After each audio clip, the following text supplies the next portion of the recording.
Coaster Festival 2010 with the guys from Art vs Science. How are you? We're great.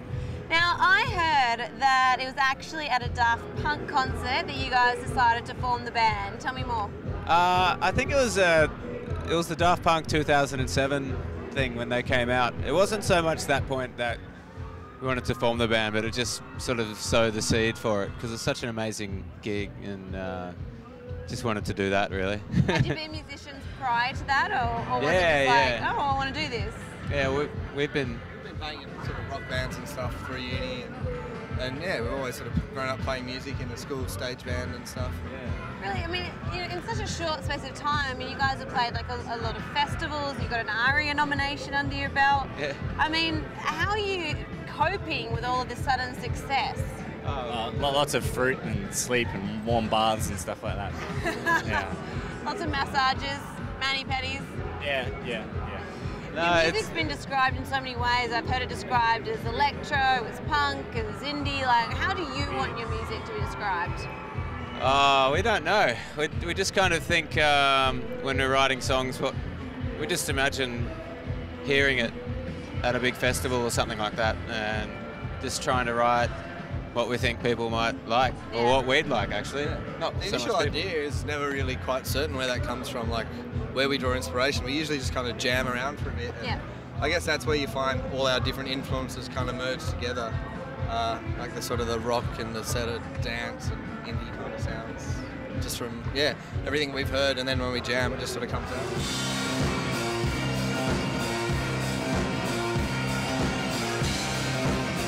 Draw the line between making music that you guys actually want to make and making music that you think people are going to take to? For us, they're more or less the same. Yeah, like they're the same. I don't know, we just try to make music that scares us a little bit at first, but then makes us go, ah, and then makes us feel like we're being hugged. Yeah. I know that you guys have had like a lot of success on the digital charts, and I read some really interesting quotes recently from both Radiohead and Regurgitator. They were both kind of saying CDs are out, digital is the only way to go, people aren't going to buy CDs anymore, so there's no point in making them. Like, what are your thoughts on that? I don't know. I don't think we have many. I like the idea that even if CDs do go out, people will still make albums and people will still buy them, because, I don't know, for me, maybe it'll change, but for me, if ever there was a bunch of songs from one band I liked and they're all on one album, I'd buy the album, because I wanted to hear the other things as well. Like when I liked a band, I was like, oh, if they got an album, I want to hear all the other stuff they've got. Yeah, absolutely. Well, Regurgitator is saying that from now on they're only going to release stuff digitally. Yeah. And Radiohead are like, well, now they're talking about scrapping their album altogether, but you know, they have this album, they're like, we don't know how to release it because we just don't think people buy CDs anymore, which I find quite interesting. So I quite like having a CD. Like you put it in your car. I like having something you can hold. Like something tangible? Yeah. It feels like you've actually bought something then. Totally. But I guess that I can see their thinking though, the rationale. Like there's not, compared to, I don't know, 10, 15 years ago, the bulk of the money that you make in the music is it's all sort of live. You know, touring and that sort of thing. Like, it's not record sales so much anymore because everyone can just download things. So I guess maybe it's a response to that, or I don't know. We kind of like to keep the business stuff separate now. Yeah, fair enough.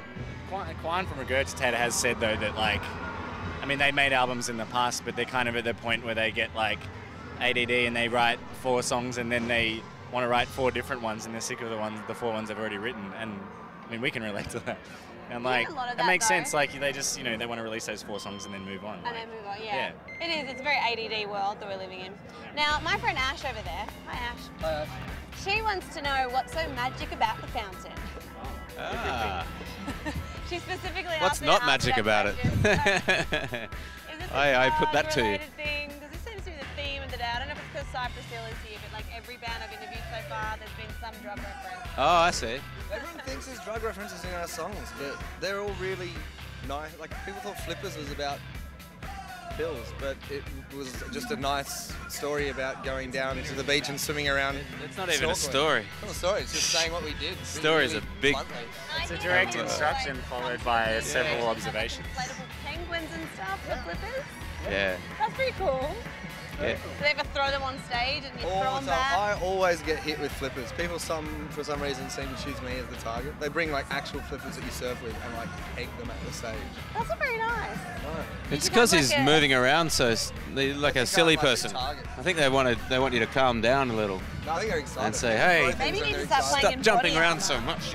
Yeah. I don't know. We jumped on stage without the science for flippers, and I copped a flipper to the lip. All right, so what does this next 6 to 12 months hold for you guys? Obviously a lot of festivals, you've got your ARIA nomination already locked down, so what's next? We have one this year. We are doing... We're working on... Yeah, we're working on the album at the moment. A few gigs here and there. We just finished a bigger tour for a while. So I guess we're just going to go and lock ourselves in Dan's garage and turn down the lights, put on some Barry White. Touch each other.